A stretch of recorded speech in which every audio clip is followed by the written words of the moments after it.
عسلامة يا جماعة، جبت لكم اليوم روسيت سوفلي بنة عالمية. اون بليس العجينة طرية وهشوشة ومنفجة مش نورمال، وتنجموا تعملوا بها اي روسيت تحبوا عليها كيما البيتزا ولا اي نوع سالي تحبوا عليه. يلا تابعوا معايا روسيت وان شاء الله تعجبكم.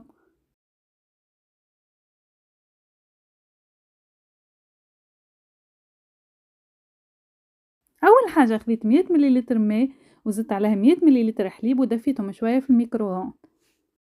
لازم يكون دافي مش سخون. صبيتهم في بول، زدت عليهم غرفة كبيرة سكر وساشي خميرة، خلطتهم بالباهي خليتهم يخمروا. من بعد زدت عليهم كعبة ياغورت تكون مش باردة، خرجتها قبل بشوية من الفريجيدير، خلطت بالباهي وزدت عليه 60 مليلتر زيت، استعملوا نباتي ولا زيت زيتونة كما تحبوا. حطيت رطل فرينة 10 جرامات ملح، حبيت نفوح البات بالحبق شايح والأوريغان والمعدنوس الشايح، هذوكم اختياري. ومن بعد زدت مغرفتين حليب بودر كيف اختياري.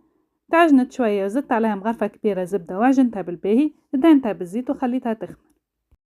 بالنسبة للحشو أنا اخترت سكالوب، حطيت شوية زبدة وزيت. من بعد ما فوحت السكالوب حطيته قليته شوية، من بعد زدت عليه فلفل وبصل مقصوصين، غطيت عليه وخليته يطيب.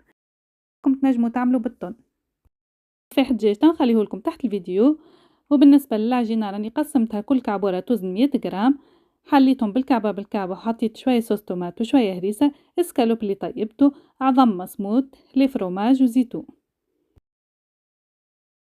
قبل ما نسكر كل كعبة باش ندهنها بشوية أبيض عظم، وخليت الأصفر للدورير. نجموا زادا تدهنوا بالماء باش نسكرهم بالباهي. من بعد نزيد ننزل عليهم بالفرشيطة وسيبون باش نحضر الكعبات متاعي الكل، وباش نحطهم في بلاتو فيه بابي كويسون باش ندهنهم بأصفر عظمة ومعاهم غرفة كبيرة حليب، وباش نرش عليهم شوية أفاح خبز، وباش ندخلهم الفور على 180 درجة. بالنسبة لي الفور مش قوي، نحطهم على 200 درجة وسيبون. حضروا الكعبات متاعي راهم بنة عالمية، جربوهم وخليوا لي رايكم في لي كومنتير.